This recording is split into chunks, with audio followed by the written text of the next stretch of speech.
Diarrhoea হওয়ার কারণ এবং এর প্রতিকার। আমি প্রথমেই বলবো যে ডায়রিয়া কিন্তু যেগুলো হয়, 1 নম্বর কারণে হচ্ছে ইনফেক্টিভ অর্গানিজম, একটা হচ্ছে ভাইরাস, তারপরে ব্যাকটেরিয়া। এই দুইটা কিন্তু হচ্ছে সাধারণত যে ছড়াই হচ্ছে একটা পানিবাহিত, পানিবাহিত এবং কিছু কিছু বাতাসের মাধ্যমে ছড়ায়।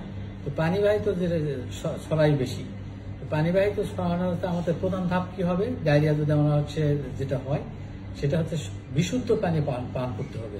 এটা বিশুদ্ধ পানি পান করার হচ্ছে নিয়ম হচ্ছে এই যে পানি পানের আগে যদি আমি বলি যে 6 মাস মতো শুধু যদি বুকের দুধ খাওয়ান, তাহলে এটাও কিন্তু একটা ভালো খাবার এবং এটা হচ্ছে বিশুদ্ধ।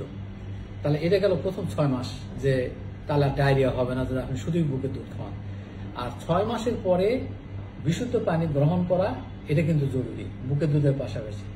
সেটা হচ্ছে যে ঢাকা শহরে যারা থাকবে তাতে কিন্তু মনে রাখা লাগবে যে আমাদের সাপ্লাইয়ের পানিগুলোতে এটা বিশুদ্ধ নয়। এই জায়গাটাতে বিশুদ্ধ করার নিয়ম হচ্ছে যে পানিতে ফুটানো লাগবে এবং হচ্ছে সেটা নির্দিষ্ট পরিমাণে মিনিমাম যখন হচ্ছে বয়লিং হবে তারপরেও অন্ততপক্ষে 8 মিনিট ধরে, অথবা কিছু কিছু ফিল্টার আছে, এই ফিল্টারে যদি ইয়ে করেন তাহলে হবে।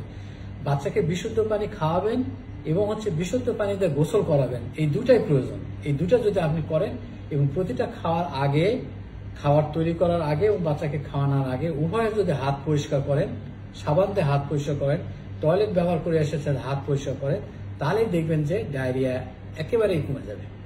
আমরা খালি যদি এই অংশটা, হাত পরিষ্কার করা এবং বিশুদ্ধ পানি গ্রহণ করা এবং বিশুদ্ধ পানিতে গোসল করা, এই কয়েকটা জিনিস যদি আপনি করেন, টিকা আছে, টিকা আমরা যদি গ্রহণ করি তাহলে আরেকটা ধাপ যে এই ডায়রিয়াকে প্রতিরোধ করা যাবে।